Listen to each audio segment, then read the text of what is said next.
All right, so now the very first interpreter we ever had at an AFL event was in Philadelphia about, I want to say about 15 years ago. We had an event at City Tavern where Lafayette met George Washington the very first time, and we had a Lafayette that day join us, and our members lost their minds. It was amazing. It's the first time we've ever had an interpreter at an event, and they just thought it was the greatest thing ever. And so did we, and it was so much fun. And that person happened to be one other than Ben Goldman. So let me get Ben on spotlight here. Bear with me for a second. It's on mute, spotlight for everyone. I'm going to spotlight me as well. Hello, Ben. Okay, here we go. We got Ben Goldman and Chuck Schwamp. Ben Goldman is one of maybe my favorite 18th century Lafayette of all time. He does a great job. And Ben and I have something very much in common. We both grew up in Philadelphia. We're both huge Philadelphia sports fans. As a matter of fact, I got the Phillies game on over here. I got the Sixers game on over there.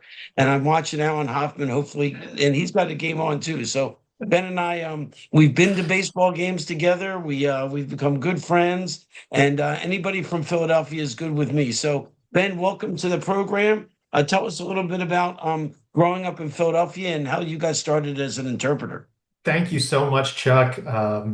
Great to talk to you as always. Thanks to everybody for calling in just for little old me. So I grew up just outside of Philadelphia in a little town called Ballackinwood, Pennsylvania, which is in a string of towns called the Main Line. Sort of grew up along the railroad there, which is about halfway between Philadelphia and Valley Forge. And uh, I grew up there. I was interested in music. I was interested in theater. My mother was also a community actress in Philadelphia, and theater types in Philadelphia, starting in the 1990s, would pick up work in the historic district around Independence Hall and Liberty Bell when a lot of new free programming and historic interpretation was being set up by the Ed Rendell administration when he was mayor of Philadelphia.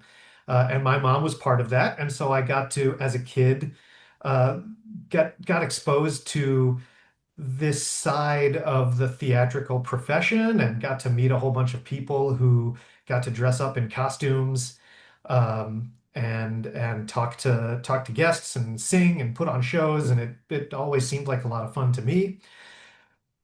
When I was 13, I had to pick a foreign language to study, and believe it or not, the first language I wanted to pick was German because my dad had studied German in college, and I thought that was really cool. But my school district canceled the German program for middle schoolers, so I chose French instead, and that really sort of set me on a pretty amazing path, it turns out, looking back. I really took to the language. I had great teachers. I loved being able to experience a new language and travel to France around the same time for the first time that I went and get to sort of fumble my way through the language a little bit. So flash forward in high school and college, I'm looking for a summer job, and this same company in Philadelphia that does historic tourism and historic interpretation was hiring. And they hired me on first as a storyteller, but I always knew that it would be fun. It would be more fun to have a character to portray. And in 2007, I was doing a semester abroad in Paris, so really my French was the best that it had ever been. And it was also the 250th anniversary of Lafayette's birth. And so my employers in Philadelphia said, "We have a new tour at Valley Forge. There's going to be a role in it for Lafayette." They knew that I had been speaking French to the French-speaking visitors to Philadelphia for many years at that point, but they said, "We'd like to cast you as Lafayette for this tour." And that was in the summer of 2007, and which makes this the 20th year that I will have portrayed Lafayette, which doesn't sound right when I say it, but it must be true. Um, and so that's how I got from Philadelphia to Lafayette, and then I moved to Washington, D.C. about 15 years ago, and I've been based here ever since. The first time I met you was actually at a memorial party for a man that was portraying George Washington at Mount Vernon. And I came to that party with a man dressed as Lafayette who was in his 50s and a little portly. And walking across in front of us is this guy that looks exactly like I think Lafayette should look. And that was you, Ben. So, Yeah. so that was the first time we met, and it's been wonderful. What was your do you remember your early gigs as Lafayette and any little anecdotes about that? Oh, sure. I mean, it started with this guided tour at Valley Forge called the Valley Forge After Hours Tour. And what would happen is the guests would come. If you've ever been to Valley Forge National Park, first of all, if you haven't, you should absolutely go. Second of all, um, guests would come to the visitor center. They would be met by a soldier, an actor playing Joseph Plum Martin, the diarist of the American Revolution, Yeah, who yeah, yeah. was played for many years by my very good friend Joe Nevin. He and I were best men at each other's weddings, and we worked together for in Philadelphia for many years. Um, but the Valley Forge After Hours tour was mostly a scripted tour where the guests would be brought around to different spots in Valley Forge Park. And when they would come to Washington's headquarters, the guests were supposed to be playing roles of members of the Continental Congress, coming to ask George Washington why he hadn't reconquered Philadelphia.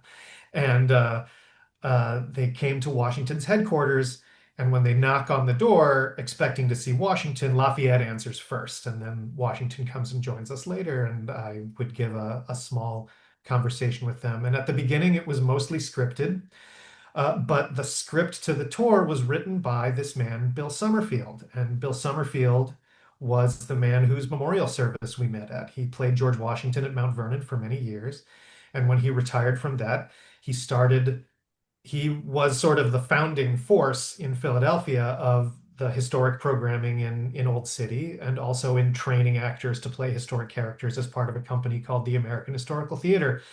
And after he came to see me deliver the script, he pulled me aside and said, "This works well. I want to work with you on developing a full-length solo program."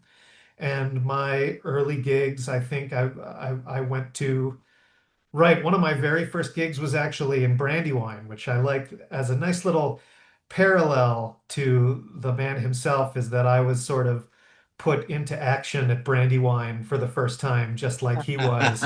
And I didn't really know as much of what I was doing, just like he didn't, but I managed not to get shot in the leg. And after that, I would be paired up with different interpreters playing George Washington or Thomas Jefferson or Benjamin Franklin. It's a really great community that I was sort of brought up in Philadelphia, not just Bill Summerfield, but then his successor at Mount Vernon, Dean Melissa, is another actor from Philadelphia who I worked with for many years and had a lot of fun with. So you move to Washington, D.C., and then you start getting different types of gigs, I imagine, Washington, D.C. types of gigs. And one of those gigs is really what I like to do is you don't realize this, Ben, but I brag about you quite a bit. And the story about you and French President Sarkozy is one of my favorite stories about one of your early Washington gigs. Will you tell that story and maybe even share a photo or two, please? Sure, I will tell the long version of this story because the prologue is at the end of the summer of 2007. So it's the first year that I've been playing Lafayette. Um, I got a call, sort of a frantic phone call from someone saying there's going to be a party at the French embassy in like 3 days, and they want a Lafayette interpreter to be there. Can you do it? I was in the middle of moving back up to New York for my senior year of college. I didn't own my own costume yet. Uh, but at the time I thought, well, this is really exciting. This could be like my big break. I only just started doing this. I didn't know how long I was going to keep doing it. I really didn't want to say no. But after working the phones for a whole night trying to figure out, okay, could I get on a train in New York and have someone throw a costume at me from the platform at 30th Street Station in Philadelphia, and then I like change into it on the train. Can I still make it to the embassy in time? And I decided, oh, I can't do it. And I was really sad about it because I thought, I don't know when an opportunity like this is going to come up again. A couple of weeks after that, I got two. phone calls. I have two voicemails on my phone. One was from Bill Summerfield, and one was from my mom. And the one from Bill Summerfield, and Bill Summerfield never called you himself. It was always his wife Pam who handled all of the administrative stuff, and he handled more of the artistic direction stuff. But he called me himself. He said, "I have an opportunity that's very exciting. Please call me back when you get a chance." Then I got a call from my mom, and my mom's message said, "Ben, Bill Summerfield just called here looking for you," because my mom works for them too, so they knew her. She plays Susan B. Anthony, in case you were curious. But uh, my mom says, "Bill Summerfield just called here looking for you. I'm not going to tell you what he told me, but you need to call him right away." And I called Bill Summerfield, and he said, "We've been invited to do a performance at the White House for the first visit of Nicolas Sarkozy, having just been elected president of France." Um, and I said, "Of course." So Dean Melissa played George Washington, and I rehearsed a script that Bill Summerfield wrote. Um, Very talented tailor, and now Bill's successor, running American Historical Theater, Kim Hanley, made me a uniform in record time, and went down to the White House in the fall of 2007. And when we went to the White House, I asked them, "Well, how many people, I'd never been to the White House before. How many people do we expect to come to this?" Expecting it's going to be like 50 or 60 people. And the person in the First Lady's staff who was showing us around said, "Oh, it's going to be about 200 people plus the press." And I thought, oh my gosh. The very first thing we had to do in this skit was give a toast. I had to pour 2 glasses of cocktail of cranberry juice to look like wine, and Washington and I toast our guests. And my hands were shaking. I thought, oh my God, I'm going to spill cranberry juice all over the White House. I'm going to create an international incident.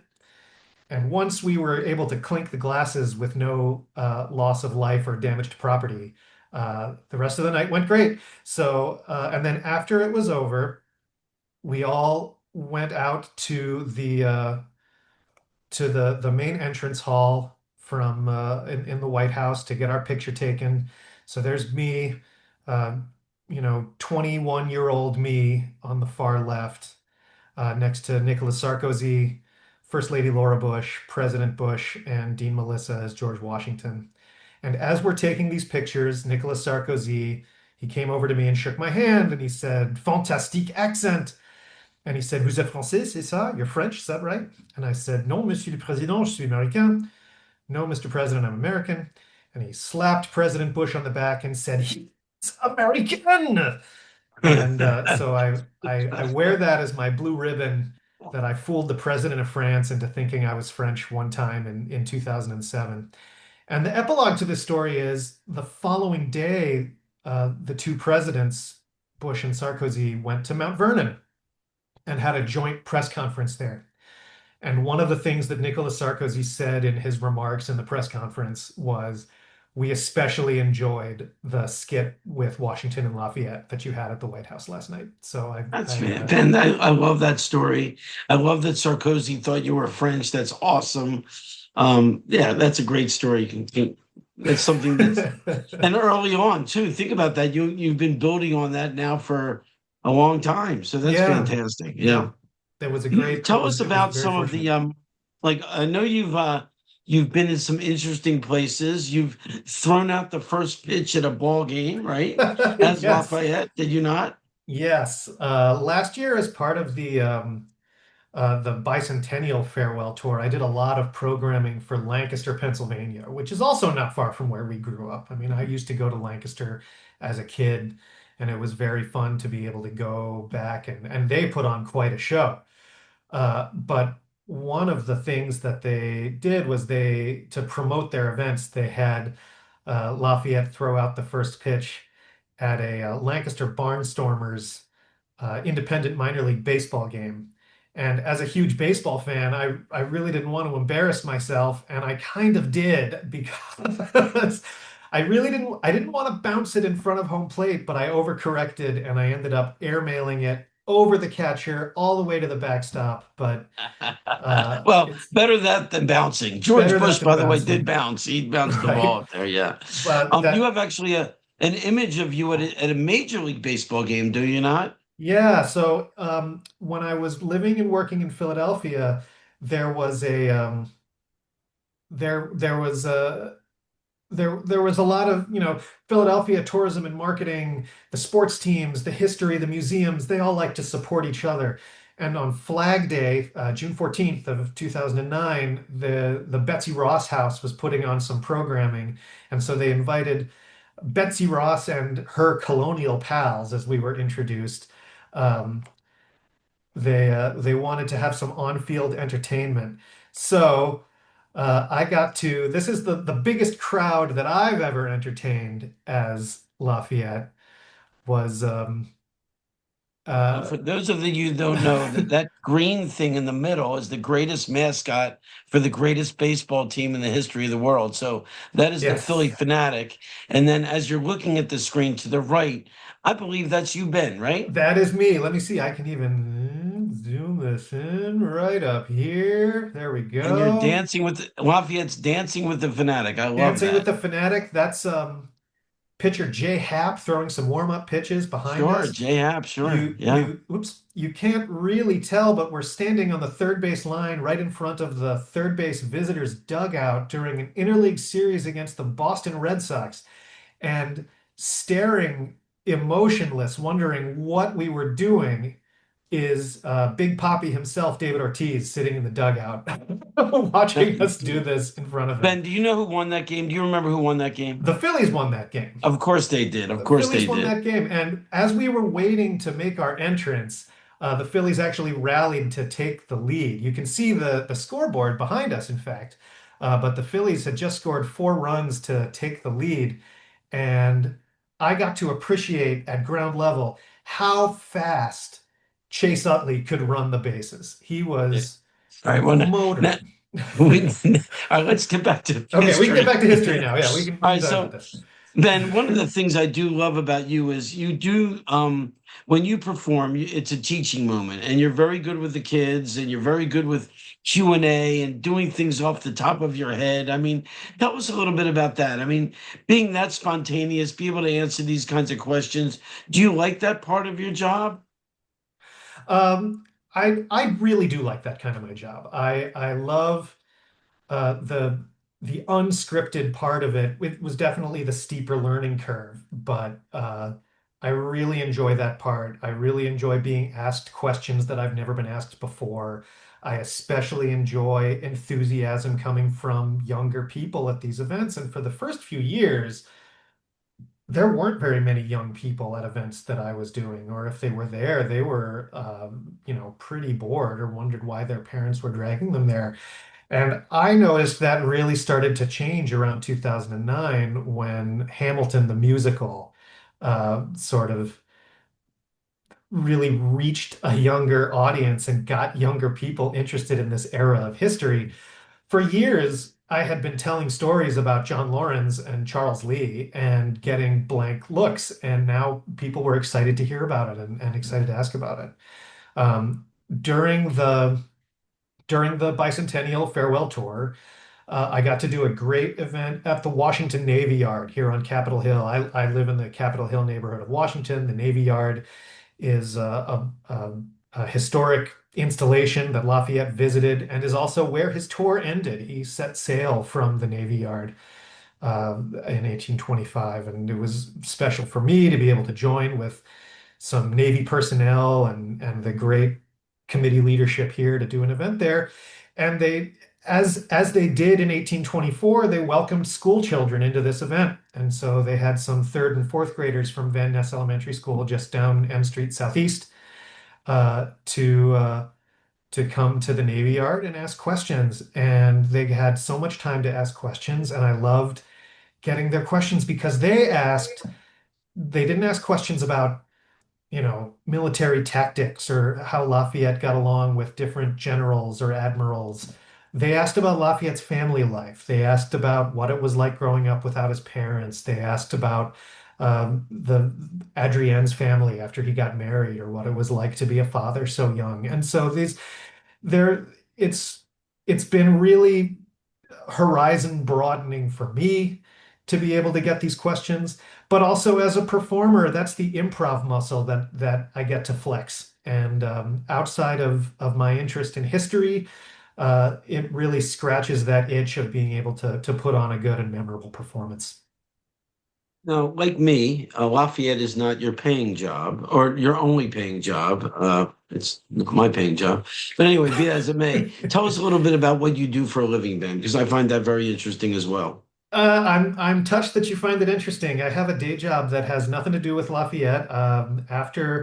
After I went to undergraduate, oh, I have a picture from college too. I meant to show you guys. I was a French and theater major in college at NYU in New York, and here is a picture of me with the Lafayette statue in Union Square on my graduation day. Oh, Um, that's great. That's fantastic. Oh my God, I love it. I lived 2 blocks away at the time. I was living at 14th Street and 3rd Avenue for all the New Yorkers in there It's on the near call. what's that great bookstore, The Strand? I love that It's near bookstore. the Strand. Yep, very close to Yeah. the Strand, very close to the old Irving Plaza performance venue. Anyway, so after studying French and theater at college, I moved back to Philadelphia, and I had a budding interest in city planning and transportation and subways and freight trains and all of these things. And I ended up going and getting a master's degree in city planning from the University of Pennsylvania, and finding some gainful employment doing transportation policy work. So for that's sort of the work that I found in DC. Fortunately, I've been lucky enough to work for employers that are excited and understanding about the work I do as Lafayette, and currently I do transportation policy research for the federal government in an agency that is administratively housed within the Library of Congress. And that is just such a cool place to work and such cool resources that I get access to. Most of the books that I look at in the library's collections have to do with like, you know, railroad legislation from the 1920s.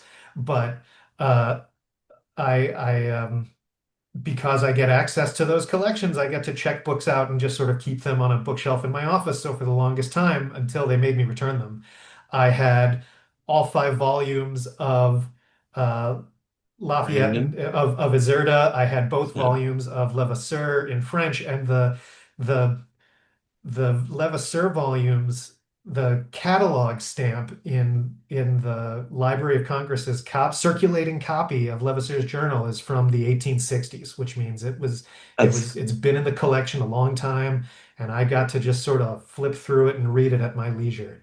And that's that's so cool. also how I read the first half of Dr. Iris DeRode's book. I checked it out of the Library of Congress, but then had to give it back when someone else needed it.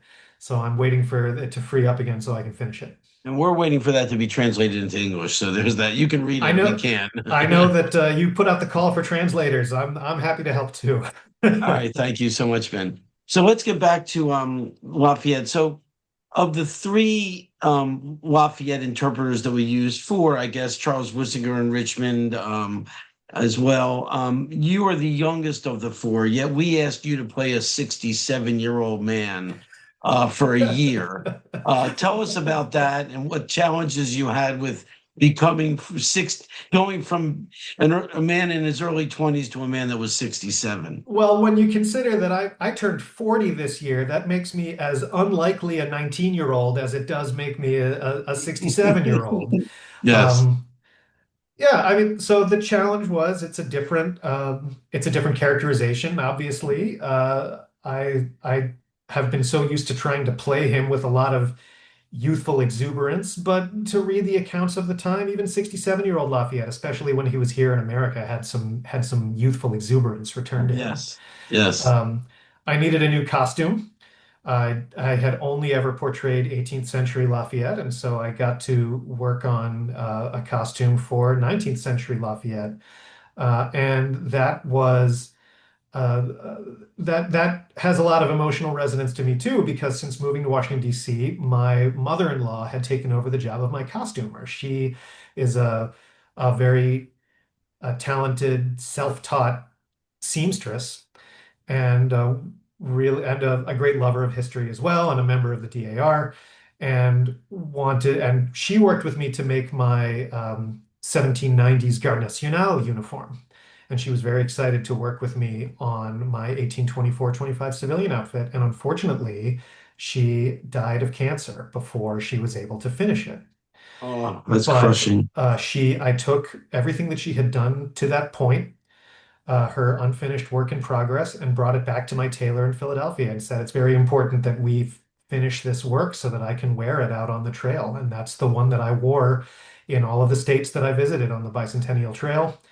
And it means a lot to me that this really did, it started with looking at the example that my mom said and then bringing in my mother-in-law to help me with the costumes. It's been a family business, and I've had a lot of support from my family in a way that meant a lot to me.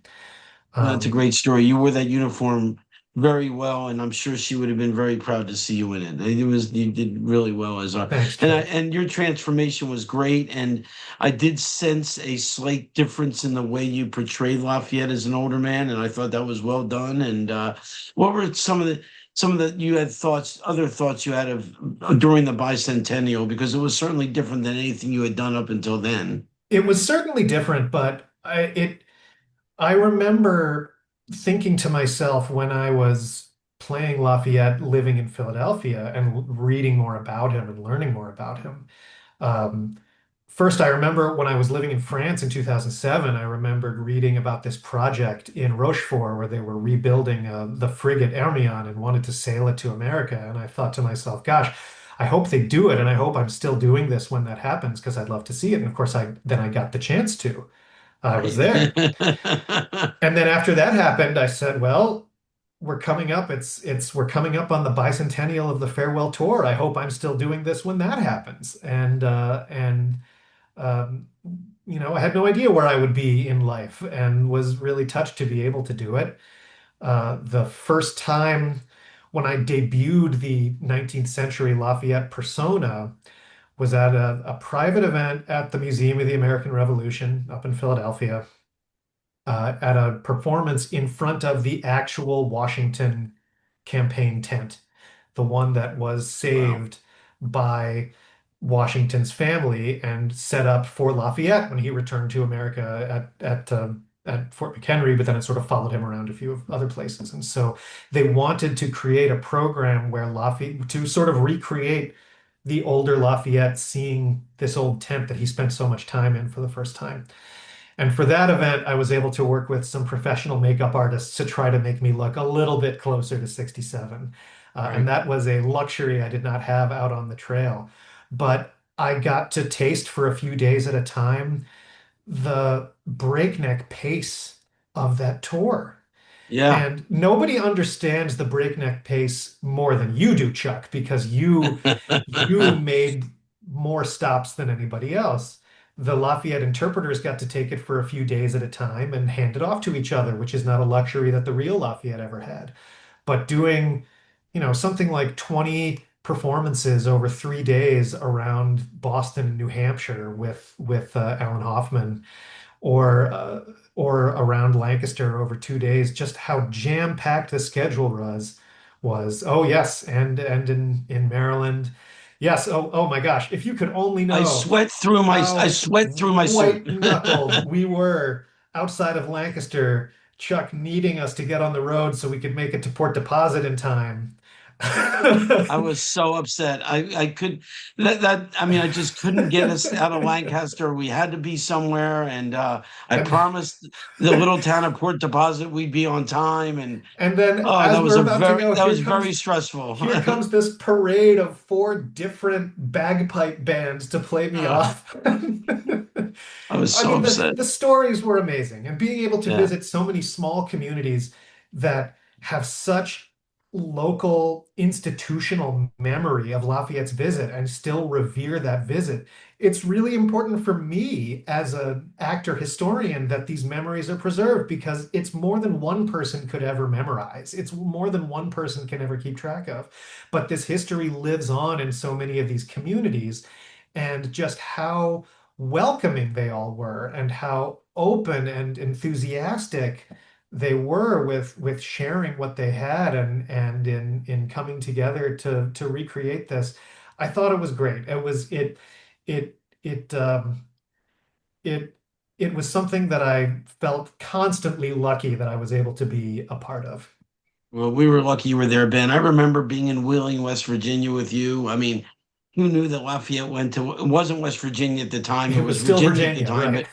but we, it was a small event, but people came with their Lafayette artifacts, and it was just really fun to be there. Everybody was really into it, and Mhm. you did just an amazing job there as well as you usually do. So I made this map for fun one day because let's do that. Yeah. I keep pretty decent track of everywhere that I've ever played Lafayette. And so my running tally now is at 16 states plus DC. And you can see that most of my appearances, I've got a good uninterrupted block from New York City down to good chunk of Maryland and southeastern Pennsylvania. But I've been as far south as Florida. I've been as far west as Oklahoma City. And this June, I get to add New Orleans and Louisiana to that list when I come down for the annual meeting, and I'm very excited about that. I mean, Yeah, this is Ben will be our Lafayette in New Orleans in June, and we're very excited to have him. And what's even more exciting is Ben, you're bringing your family, so we I get to am see bringing the my kids. family. Yes, I'm Yeah, bringing my yeah, family. We'll see how much I can bring them in, or how long their attention span can be. But we'll all come down together yeah. We're and excited to have you. yep. Now, have you ever portrayed anybody else other than Lafayette? So technically, the answer is yes, because before I played Lafayette, there was a one day only event in Philadelphia where they recreated the arrival of a young Benjamin Franklin to the city in whatever that was, 1730, I think. And they got everybody they could into any costumes that would fit. And so I portrayed a sort of young, well-to-do, nameless Philadelphia merchant as part of the living history programming on that day. But that wasn't really a character that I could research.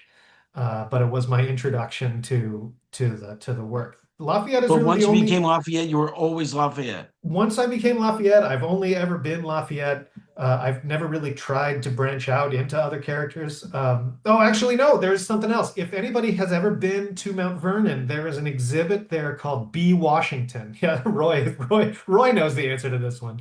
Um, and there's a B. Washington exhibit where you are presented with a dilemma that Washington faced in his life, and you can consult various advisors, either people who Washington would have sought for advice or examples from history that Washington might have looked to make his decision, and you can decide what to do in this situation. And Lafayette or Washington looked to the classics a lot, and they needed someone to play Julius Caesar. And so if you go to once they reopen the education center, if you go to the B. Washington exhibit and make sure you're there for the Newburgh Conspiracy program in B. Washington, if you ask to hear what Julius Caesar thinks, he'll look an awful lot like Lafayette. And I thought that was entirely bizarre casting. I was like, I did not know what to do, but it was fun to sort of get to wear a toga and a laurel wreath and all these imperial trappings that Lafayette never gets to wear. Yes, I just visited the exhibit, and I'm happy to say I followed your advice, Stephen. Oh, So you crossed the Rubicon? You marched yes, on indeed. Rome? Oh no. So thank you. Oh, sure. So it is interesting because Mark Snyder plays many characters, and so does Michael Howard. He plays many characters. So it is interesting that you pretty much paid Lafayette only, and but Well, I there think is there is an idea that has been germinating in the back of my mind for a long time, and that is I mentioned if you can follow the breadcrumbs, I speak French, which is how I got into this. Um, I live in Washington, D.C., and I studied city planning. Now, the architect who designed the street plan of Washington, D.C., was another Frenchman who volunteered in the American Revolutionary Army under George Washington named Pierre Charles L'Enfant, who changed his name to Peter Charles L'Enfant when he stayed in America. And he was selected he illustrated General von Steuben's Manual of Arms that was used to train the troops. He wow. designed the facade to Federal Hall for Washington's first inaugural. And he was selected to survey and design the street plan for the federal city before it was known as Washington, D.C. And so someday, I don't know when I'm going to do it because I have a day job and small children, but someday I would like to portray L'Enfant in Washington and be able to give walking tours of the old L'Enfant plan because as much as the street plan is very much a legacy of L'Enfant's efforts, he had a vision for how the city was to develop that was not followed or did not happen at all. And he's a very different character from Lafayette. Lafayette prided himself on getting along with as many people as possible, and Pierre L'Enfant did not get along with anybody. Anybody. Yeah, that's true. Well, that's very well. What you're doing there is you're kind of mixing your interpreter world with your professional world there a little bit. Exactly. It gets to bring together a lot of things that I feel passionate about, which makes the job more fun. And so someday, if I ever do that, you guys will be the first to know. Please let us know, Ben, and please let us know how we can help you. And I promise to promote your event and make sure there's plenty of American friends of Lafont at your events. He didn't have many of those, but No, I he look didn't. forward to So it. it's gonna be a low crowd. Sorry about that. Yeah, that's okay. Um, let's see. I didn't ask Mark Schneider this question. I wish I had. On September 6th, we brought our three main interpreters together for a day. I thought some of your answers, well, first of all, I thought your answers at during the daytime event where you came in plain clothes were really funny and very interesting. But then your portrayal of Lafayette that evening was so on point. Tell us a little bit, a few comments about that day and what you might want to share with us about how that day went, because I think that was a special day. It was a special day. I mean, I mentioned the Navy Yard event that I had done in 2024, and that was with Elizabeth Reese, historian and American friend of Lafayette and personal friend of me, Elizabeth Reese, and talking about how the Navy Yard is the setting for the end of the tour and how knowing how much work that Mark and Michael and Charles were putting into it, I thought it would be great for all of us to be able to send the tour to say a farewell to the farewell tour together. And I wasn't the only one that this idea had occurred to, but we sort of had been kicking around these ideas, and Elizabeth worked very hard to make it happen at her day job, being able to host us for that conversation during the day, where I got to meet Roy for the first time, which was very special as well. Um, and uh, you know, Mark is someone who Mark and I had been mutually professionally aware of each other for a long time before we ever met in person in 2021 at the first AFL event after the COVID pandemic started down in I think that was Yorktown. at the Hornsby House, At was the it not? Hornsby House, that's right. Yeah. And then Michael and I had also known each other for a long time because he was part of the living history in Alexandria when the Hermione visited the region, and I met him then. And so, these were all people who I knew and respected, and being able to get us all together and compare our experiences was really fun. We all bring something different to the job, but there's a certain amount that by the nature of the job we all have to have in common and have this sort of shared language, shared vocabulary to describe the experiences that we've seen. And so to be able to come together, even just to chat backstage and compare our notes has been great. I Uh, remember you guys were getting dressed at the top of Gatsby's Tavern, and just to be with you three, turning yourselves into your regular person to Lafayette. Each of you doing that right in front of my eyes. I'll that was never a forget it. that was a scary day too because I left my shirt back at my house and I had to Yes. borrow one from Yeah. Yeah. Yeah. somebody there because I it was an embarrassing mistake. I don't have too many wardrobe malfunction stories to talk about, but there was one where I forgot the shirt, and there was one time in Philadelphia when I was packing up my costume in the back of my car. I put my hat on the top of the car and I forgot that it was there and drove away. and Oh boy. then realized when I got back to my parents' house where I was staying that where what had happened, and I had to drive back out in a thunderstorm to go look for it, and I found it. So it's a survivor. I lost my cockade, but that's a small price to pay. All right, before we open it up for questions, and there's plenty of them, I just want to tell a quick story. You know, the premier event for me during the bicentennial certainly was probably December 10th when we were at the U.S. Capitol, and I had to pick a Lafayette, and Ben, it could have been you, it could have been Michael. I chose Mark. But you came to that event and you walked up to Mark and you shook his hand and you wished us luck. And I'll just never forget it. So I just want to end this interview with that. Not only you are a great Lafayette, but you're a perfect gentleman and a great friend. And the Phillies are winning 5-0. Hey, all right. That's great.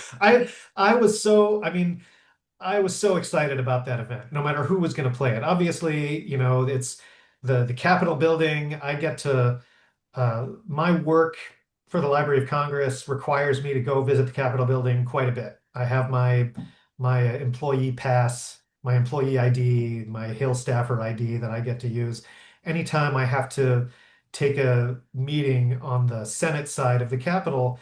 I walk back through the Capitol building. I walk back through the rotunda and think about how the Sheffer portrait was on display there. And I walk through Statuary Hall and think about how Lafayette gave his address there. And my sort of stump speech that served as the center of the program that I gave most often during the farewell tour, I really loved the speech he gave in front of Congress on December 10th of 1824. And so I was happy that you guys were able to put together the program that you did. I was happy to support you. And that was the time, that was the first time I got to meet my boss in person because there were Library of Congress items from their collection on display there. That's That right. was very That's cool right. to see.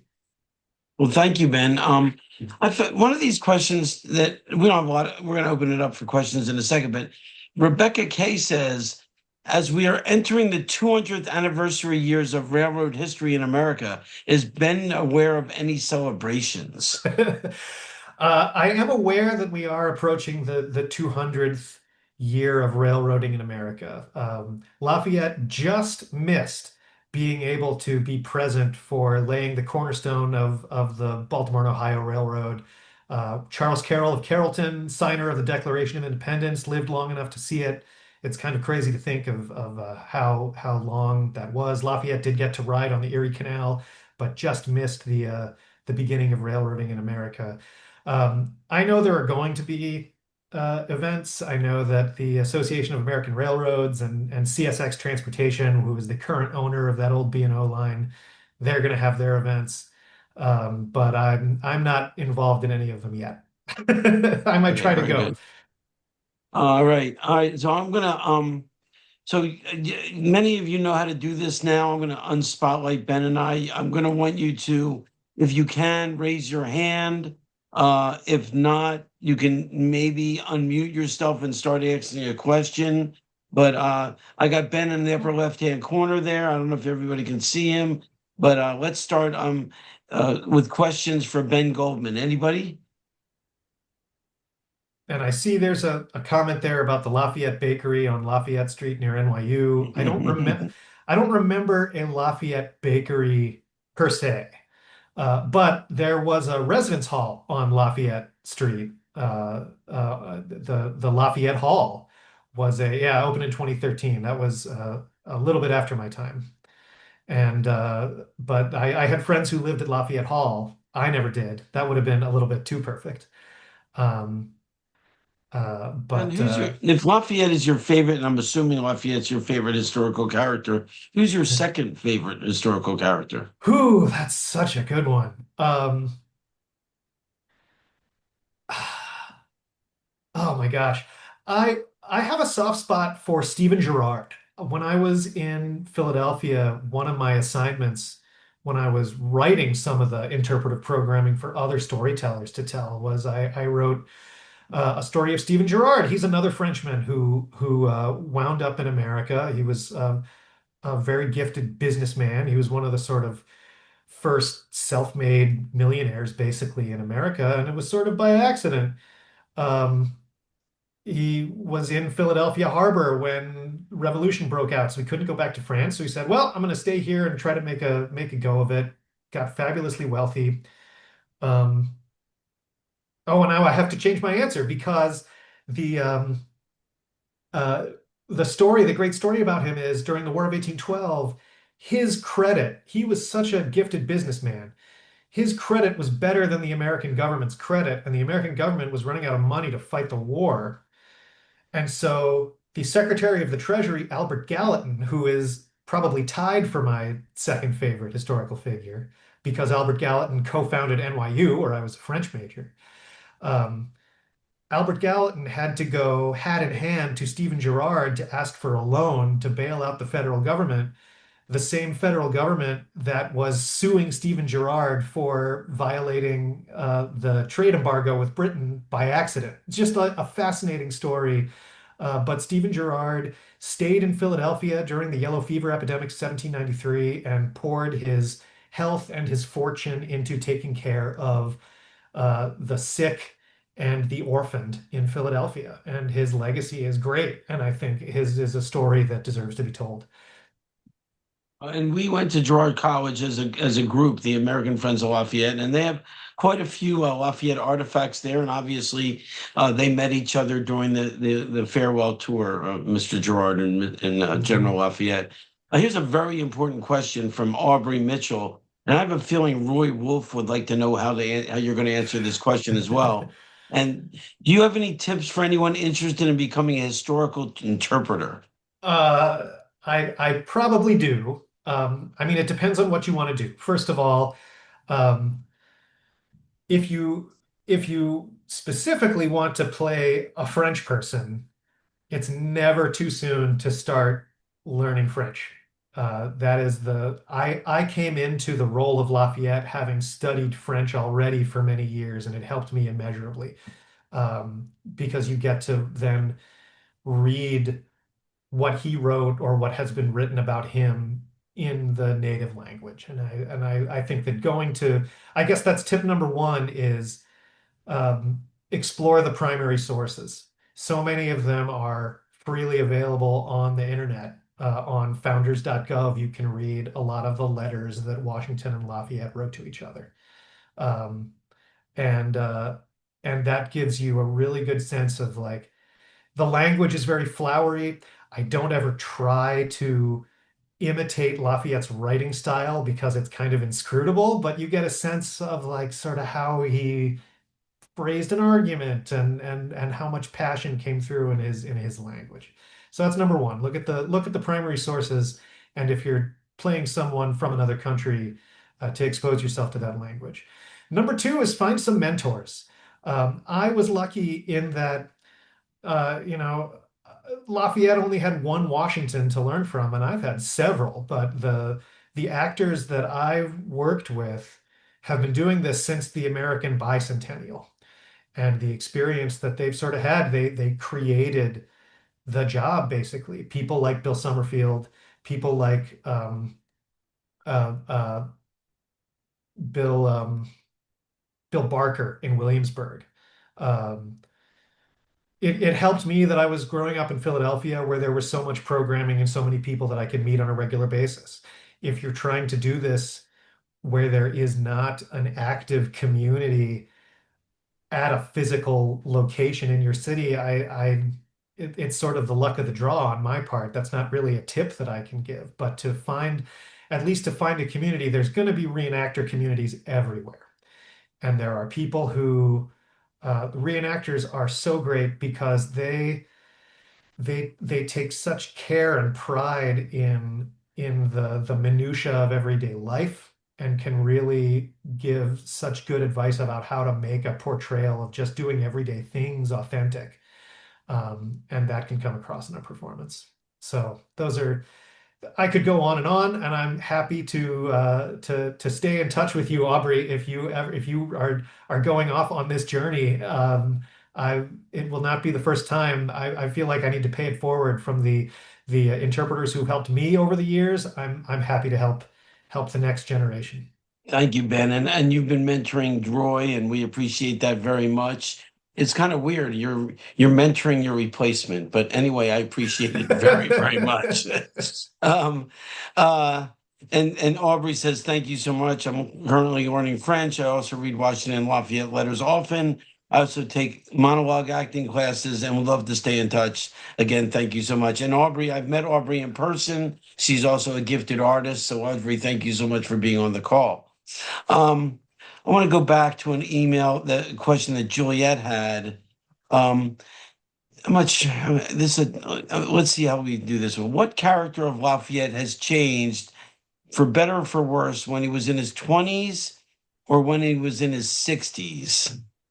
And It's a I don't understand the question, but I want to. well, so Um, if it's sort of like how the character as a performer, how the character right, right, differs right, between playing, right. well, I mean as a um as a younger man, I just he has so much more perspective as an older man. As a younger, Right. he's always idealistic. He never gets less idealistic.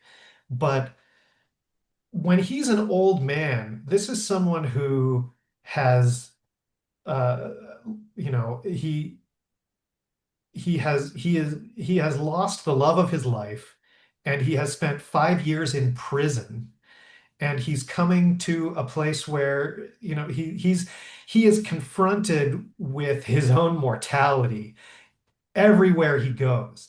He knows that he's there because he's the last one who's alive, who the last major general who's alive. And it's not that that weighs on him. I think he's proud to carry that everywhere he goes, and he takes his role as a living link to Washington very seriously. When he's a young man, he wants to be a link from America to France. But when he's an old man, he's a link from the present to the past. And he's much more reflective in that way. So that's what sort of I think resonated most with me and what I tried to bring across in my performance. Thank you, Ben. I have a question, Ben. How many times has somebody come up to you and said, "My great grandfather helped you off the field at Brandywine"? I mean, it's just unbelievable how many people come up to you and say they have a relative that helped you off the field at Brandywine. There must have been just a veritable parade. Lafayette's feet didn't have to touch the ground because he was just passed from one person to the next, from Brandywine all the way to Chester. Um, yes, I've lots. witnessed it. It's unbelievable. It's just unbelievable. I mean, what's nice is when people would do that, you know, Lafayette, to read Levasseur, Lafayette recognized every single person who came up to him when he was on his farewell tour. Certainly, Okay. Lafayette would be forgiven for being unable to remember the name and face of every single soldier he ever met. And so people could ask me, "Oh, do you remember my ancestor, such and such a person who served with you at this battle or on that campaign?" And as an old Lafayette, I could plausibly say, "Oh, that was so long ago, but I think I see a resemblance in your face," or Yeah, something yeah. like That's why you that. do that.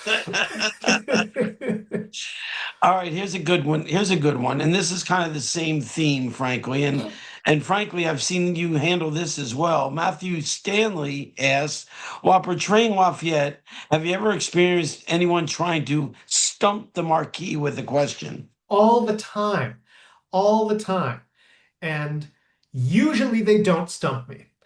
Rare has been the time when I feel that a stump question gets me. I will give you two examples, one from several years ago and one from just last year. Several years ago, I did an event in Greenville, South Carolina, as part of the Greenville Chautauqua Festival, which was a lot of fun. Um, got to be on one of their main stages in this beautiful performing arts center, and took unscripted Q&A afterwards. And I was as young General Lafayette, of course, as I, exclusively was until 2024. And someone asked a question about the farewell tour, but a very specific question about the farewell tour, specifically about Lafayette's relationship with Francis Wright. Oh, But and he phrased it in this very like uh um loaded way of is it true that you're traveling America with a certain Scottish lass that your I think I family was might. there for Were that. you there for that? I remember this one. And that's one that was phrased in such a way as to trip me up. And I realized I do not have an answer for this man. But fortunately, I was able to figure out that he was asking about the farewell tour, and I got to go back to one of my favorite answers, which is, well, that hasn't happened yet. I'll tell you about it after it happens because I'm playing the young Lafayette. Then in Pittsburgh, Pennsylvania, just last year, if Ernie? Ernie Sutton is on the call, I know he's been on some of these calls. Um, there was at an event in Pittsburgh, I was asked about Lafayette's relationship with General Arthur St. Clair. And General Arthur St. Clair was another general of the Revolutionary War who then retired to Western Pennsylvania and has a lot of things named after him there. But my preparation for my trip to Pittsburgh uh, did not touch enough on Arthur St. Clair. And I realized I'm going through in my head my sort of mental Rolodex. I could tell stories about a dozen of Washington's generals and Lafayette's relationship with them. But Arthur St. Clair, I was drawing a total blank, and I had to be very general about it. But here's why I don't mind that, because if I get stumped, as soon as I get off duty, as soon as I get out of costume, I look up the answer, and then it stays with me forever. You're So not going to now get I stumped again. now I know that Arthur St. Clair was court-martialed after losing Fort Ticonderoga to General John Burgoyne, but was acquitted, and Lafayette wrote him a letter as he sailed back to France saying, I was very glad to hear that you were acquitted because you didn't deserve to be convicted of that. You didn't do anything wrong. So now I have an Arthur St. Clair story for the next time I go to Pittsburgh. Thank you, Ben. Thank you so much. This was fabulous, Ben. I really enjoyed it. It's still 5-0 Phillies. Um, I do want to say I want to shout out a new member that's on with us today from Maine, and that's Horner Davis. Horner, I know you got your camera off and you're muted, but hopefully you can hear me. And I want to just thank you for becoming a member of the American Friends of Lafayette. You're welcome, Deb. And Any final comments, I, Ben? I, I do have a final comment, which is if any of you are within a comfortable travel distance to Washington, D.C., this weekend, May 2nd and 3rd, is Revolutionary War weekend at Mount Vernon. And I will be there on both days. So if you are in the area and want to come meet Lafayette, meet George Washington, come to Mount Vernon, introduce yourself as one of the American friends of me, and I'll be sure to look out for you. Okay, very good. Peter, you want me to talk about name tags? We are gathering. I don't know if you saw my email about American Friends of Lafayette name tags. I'll be sending that email again out on Friday. And yeah, I think it's going to be fun if you get your own personal name tag with our logo on it. So that should be really great. Ben, if they mention that they were on this Zoom call, will you give them an autograph? Sure. A Lafayette I'll autograph? There you go. I I'll love that. That's I've fantastic. been I do practice Lafayette signature sometimes just for All fun. right, that would be great. So bring a pen, bring a Sharpie, folks. Bring something for him to autograph. Mention that you were at on this Zoom today, and you'll get a Lafayette autograph from none other than Tell Ben Lafayette Goldman. All right, folks, enjoy Tell your me Sir evening. It's Chuck great to sent you. see everybody. What's that, Ben? Tell me that Sir Chuck sent you. Oh, stop, stop. Good to see everybody. I love you all. You're awesome. Thank you, American Chuck. Friends of Thank you, Lafayette. Viva everybody. Lafayette! Woo! Thanks, everybody.